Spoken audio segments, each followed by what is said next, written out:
Hello, Branded. Welcome to part 4 of the combat guide. Today we'll talk about Staggers and your Garuda skill, since both are going to be connected and will be beneficial for you throughout the game.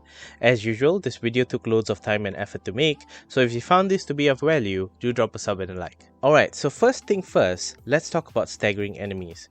What do we know and have been told is that there is this yellow bar below the enemy life bar. It's called the wheel bar in this game. When you deplete it till it's half full, you'll get a visual and sound cue. This is called a partial stagger. This is also where usually the enemy stumbles back a little, but with Garuda's deadly embrace, which I will get into later, you can make the enemy kneel. This gives you an opening for a couple of seconds to do more damage. Eventually, once the wheel bar is depleted, the enemy will go into the staggered stage. Here's where the fun begins. As most of you know, there is a small multiplier which you can see here that maxes out at 1.5, which makes your skill deal more damage. Your goal is to get to this 1.5 as soon as you can, and therein lies one of Garuga's main benefits early game. Now let's take a look at Garuga's main skills. First comes Gouge. As you can see, the skill has 4-star stagger value, which makes it the best option early game to melt enemy wheel bars. Garuga's Gouge skill requires you to press the attack button to continue the final 20 strikes. Without pressing the attack button, you'll only do 10. As you upgrade it, this strikes becomes faster. You'll see a visual cue of a small explosion or more feathers floating around when it happens. The reason why it gets fast is likely to give you more time for you to max out the stagger multiplier and use your stronger skills after.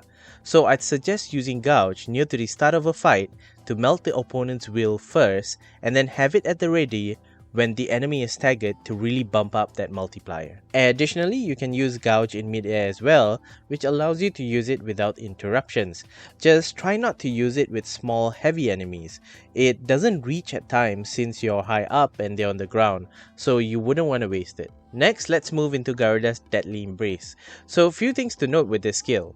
You should use it when an enemy is partially staggered to get them to kneel, giving you an opening to continue your offense. You can also use it to bring your lighter enemies close to you, and for heavies, you can use it to launch yourself to the air, which I actually think is its coolest feature. Now, it seems like you can do this 4 to 5 times until you reach the height limit, which is when you'll slowly descend. This skill is very valuable for you to move into your air offense, which you've learned in Combat Video 1 and 2, since it can be chained from a normal attack anytime. Couple that with Magic Burst, Down Thrust, and Burning Blade, it makes for a very cool beatdown.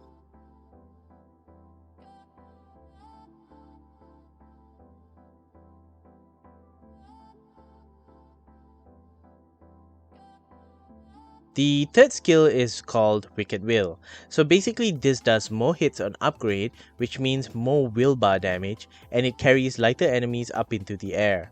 Also, this skill alongside with Gouge can apparently tank enemy hits as well, though there doesn't seem to be any benefit similar to Scarlet Cyclone, but it's worth keeping it in mind. This skill has a 3-star on its stagger capability and many hits, so spamming this with Gouge will really blow out an enemy's wheel bar fast. Additionally, using this right after Gouge during stagger will quickly get you to stagger multiplier 1.4, which by then you just need an air move to get to 1.5 and spam your strongest moves right after. The fourth Garuda skill is called Rooks Gambit. This is going to be your first proper parry skill that parries magical attacks and also physical attacks. The cool part about this skill is that you can cancel the animation if you missed by pressing the dodge button.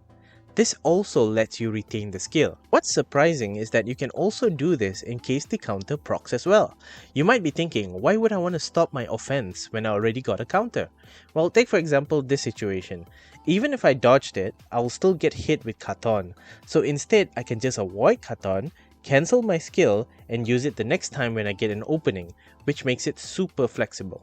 Also do note that this backdash is super fast. Once you upgrade this skill though, the counter animation changes and you'll get more hits in, which literally melts the wheel bar. Again, you can still cancel the animation, but the input again has to be done when you dodge back. Honestly, as of now, This skill should definitely be kept in your arsenal and be upgraded in the game as soon as you get it. Alright, for the demo, that's the extent of what we have for now in regards to the Garuga skills. The devs have shown one more Garuga skill so far, which is Tornado, I think. I'm not sure of the name, but it seems to be a huge AoE spell. That's about it from me. Next video will be focusing on the Titan skills, so stay tuned and keep having fun.